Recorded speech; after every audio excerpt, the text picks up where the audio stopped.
Assalamualaikum warahmatullahi wabarakatuh. Hai semuanya, balik lagi sama aku Ica Putri di channel Ica Putri Official. Nah teman-teman semuanya, di video kali ini aku bakalan menonton video yang membahas tentang dinasti politik yang dibahas-bahas oleh pendukung 01 dan 03. Tapi sebelum itu, mari kita nonton Abah lagi nyanyi. Akan ku cari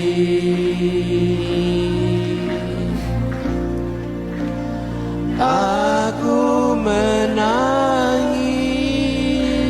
Aduh, nangis semua. Seorang diri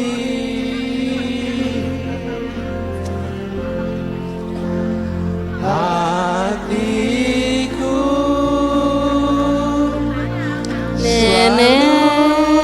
ingin Ini waktu Pak Andus jadi gubernur Jakarta, diundang di Dangdut Academy. untukmu. Aku bernyanyi. Oh, ini lagunya tentang ayah ya. Pantesan nangis semua.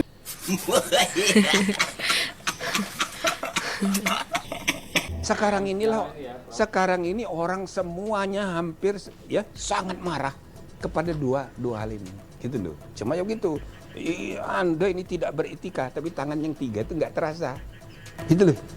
Iya kan? Semua orang menuduh.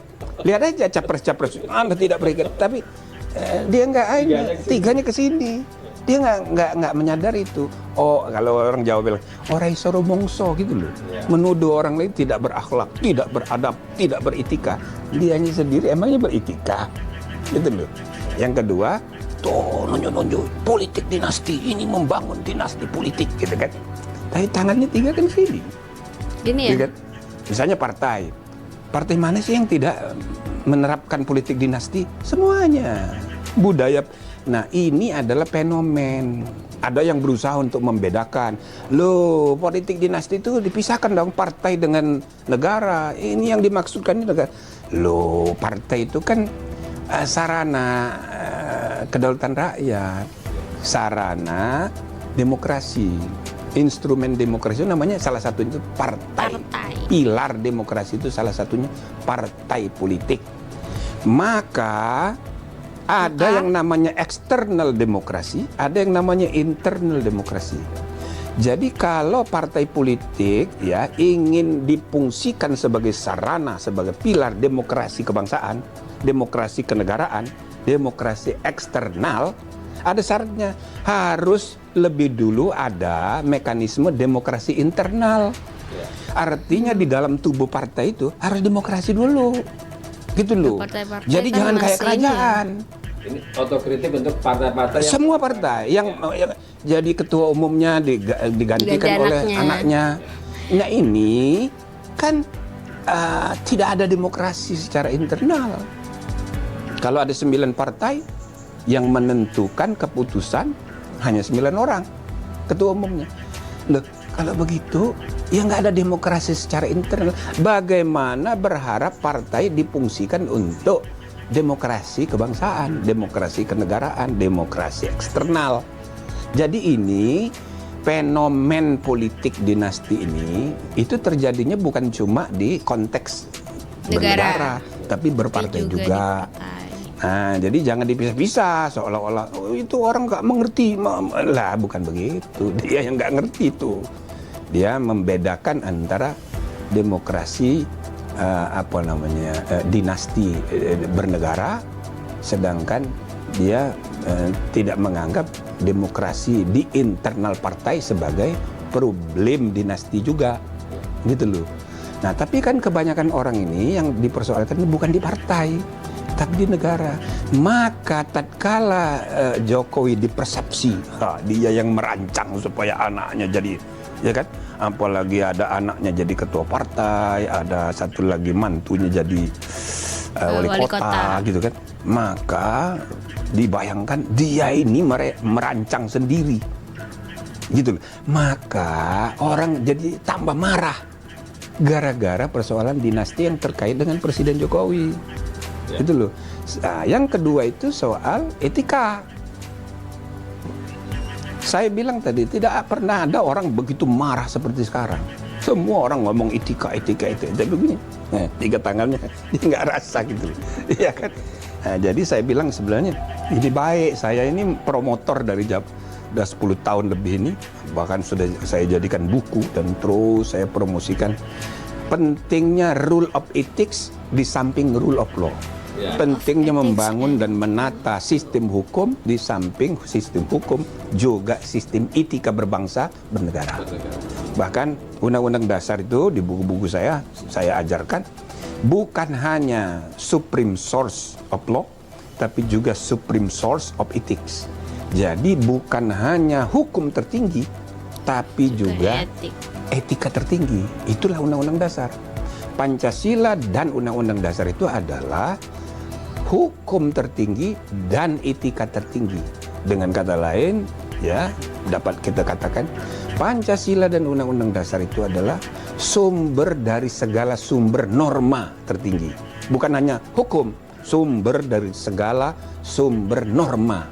Jadi norma itu ada yang norma hukum, ada yang norma etika. Jadi ini momentum ini untuk pembenahan ke depan. 1, modernisasi budaya politik dan pelembagaan politik. 2, ya kan, penataan sistem etika berbangsa dan bernegara. Menjabarkan Pancasila, Undang-Undang Dasar, dan TAP MPR nomor 6 tahun 2001 yang masih berlaku sampai sekarang. Judulnya tentang etika kehidupan berbangsa. Nah, kita tata ini. Ya, jadi tidak usah saling salah menyalahkan. Tidak beretika. Anda juga begitu, gimana sih? Hasto Kristianto, Sekjen PDI Perjuangan, getol melontarkan sindiran tajam kepada Presiden Joko Widodo.